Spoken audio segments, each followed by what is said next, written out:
അപ്പൊ കുട്ടികൾ ഉണ്ടാവാൻ വേണ്ടിയിട്ടാണ് നമ്മള് ബീജം ഉണ്ടാവുക അല്ലെ? ബീജത്തിനല്ലേ കുട്ടികൾ ഉണ്ടാവും. വിത്തുണ്ടായിട്ട് പിന്നെ അതിന് പുതിയ മരം ഉണ്ടാവാറില്ലേ? മരം ഉണ്ടാവില്ലേ? അതുപോലെ തന്നെ നമ്മുടെ ശരീരത്തിൽ ഒരു ബീജം ഉണ്ടായി കഴിഞ്ഞാൽ ആ ബീജം ഒരുപാട് പ്രോസസ്സ് കഴിഞ്ഞ് വന്നിട്ടാണ് കുട്ടി ഉണ്ടാവുന്നത്. അപ്പൊ നമുക്ക് കുട്ടികളുടെ ആവശ്യം ഉണ്ടാവും കേട്ടോ.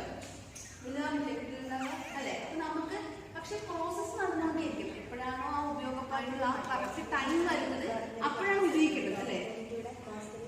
എപ്പോഴും അവിടെ ഒരു സംഭവമുണ്ട്. വേണ്ടത് മാത്രമല്ല ഉപയോഗിക്കുന്നുള്ളൂ.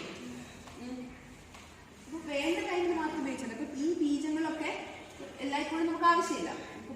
എന്താ പറയാ, നമ്മൾ കല്യാണം കഴിഞ്ഞ കുട്ടികളൊക്കെ ആണെങ്കിലും അപ്പൊ കുട്ടികളാവുന്ന സമയത്ത് മാത്രമേ ബീജത്തിന്റെ ആവശ്യമുള്ളൂ. അപ്പൊ നമ്മൾ എന്താക്കും എന്ന് വെച്ചാൽ ശരീരത്തിനോട് പറയാൻ പറ്റുള്ളൂ ഇപ്പൊ നടത്തണ്ടായിട്ടോ അവിടെ നിന്നോട്ടെ, എനിക്ക് വേണ്ടപ്പോൾ തുടങ്ങിയാൽ മതി എന്ന് പറയാൻ പറ്റുമോ? ഇല്ല.